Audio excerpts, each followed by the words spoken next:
Hello everyone, I hope you're doing well. I just wanted to make a video on how to essentially get all of your projects off of GitHub. And the reason for this is well, in the light of how in the past few days both Codeberg and SourceHut were getting DDoSed. And unfortunately, a lot of people were not able to access packages and just a lot of code in general. For example, this very program that's letting me share my screen with you guys is an OBS plugin that's hosted on SourceHut. And well, it wasn't available, as you can see. Oh, look at potentially the site is still down. So potentially they're still getting DDoSed. I don't know. But the point is, how do we make sure that something like this doesn't happen? Well, maybe we can't prevent it, but the very least we can do is back up our files or keep a local copy and mirror them to other platforms such as GitHub or SourceHut or whatever it is that we wish to use. Now, GitHub doesn't have an implementation or an explicit way of just saying download all repositories to my computer. So I made a little automation for us to do that. So what you essentially want to do is get the GitHub CLI. You could do, in the case of Void Linux, you just say xbps install GitHub CLI. I already have it installed, but let's go ahead and run through this as if I did not install it. So let's see. We install the package, and then we want to run GitHub list repo. Sorry, that might have been incorrect. Actually, let me pull up the command. So actually what we want to run is gh repo list. Gh is just shorthand for the GitHub CLI. And as you can see, when we run this command, it is asking us to log in. So we have to do this gh auth login. Alternatively, we could populate the gh token environment. Let's just go ahead and do the login thing. So we're going to say gh auth login. And this is going to give us the option to log in from GitHub. We're going to choose over HTTPS, and we'll just do it over the browser. What this is going to do is tell us to press enter on our keyboard to open in the browser, in which if this does not work, then you just can use this URL right here, login/device. And essentially what you want to do is copy this code in here, which is kind of like a two-factor authentication kind of deal. And you're going to want to let the CLI have access to your GitHub.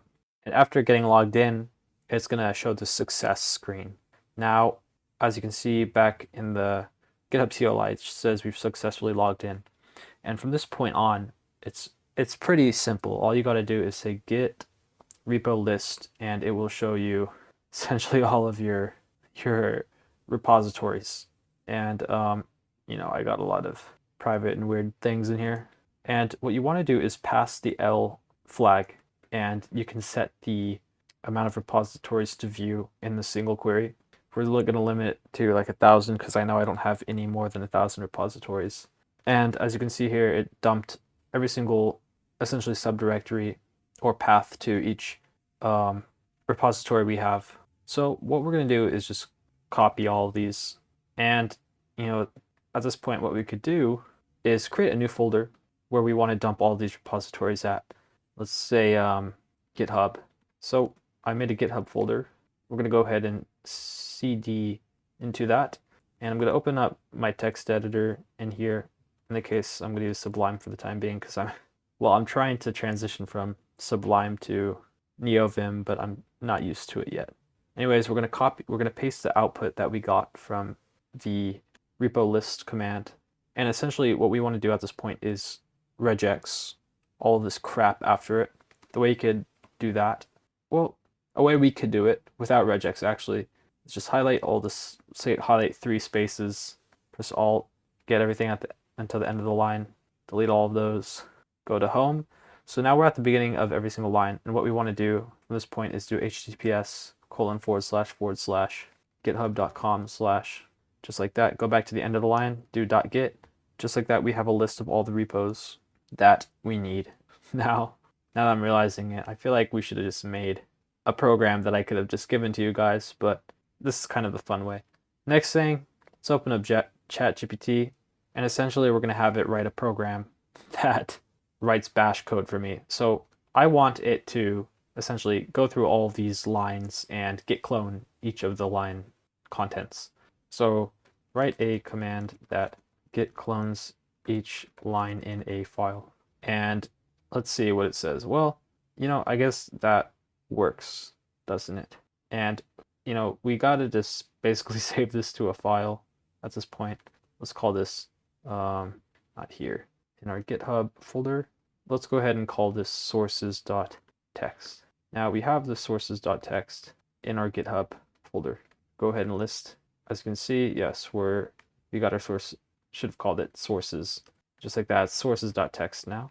Now, basically, we're just gonna make this command, take the sources.txt, and just clone every single one.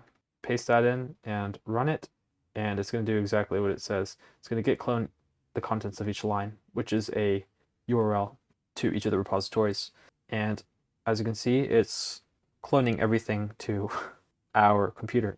Now, this is useful for if you're just worried about, perhaps GitHub going offline or suffering from some kind of DDoS attack, which isn't exactly an unrealistic expectation to have, considering it's basically running the world's open source software. It's a target, is the point.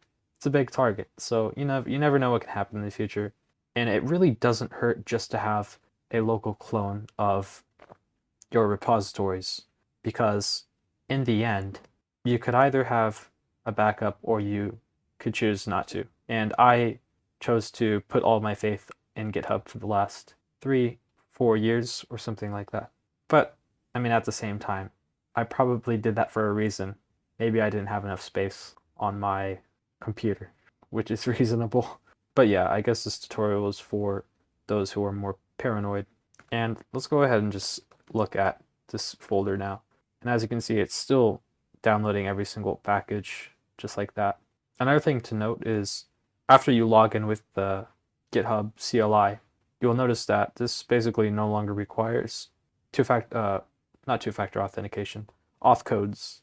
So basically, GitHub CLI login just sets up your GitHub perfectly, and Git will just work seamlessly with GitHub. But anyways, I hope you enjoyed this video, and maybe you've learned a thing or two. But please let me know what you thought in the comments, and I look forward to making more videos. Thank you.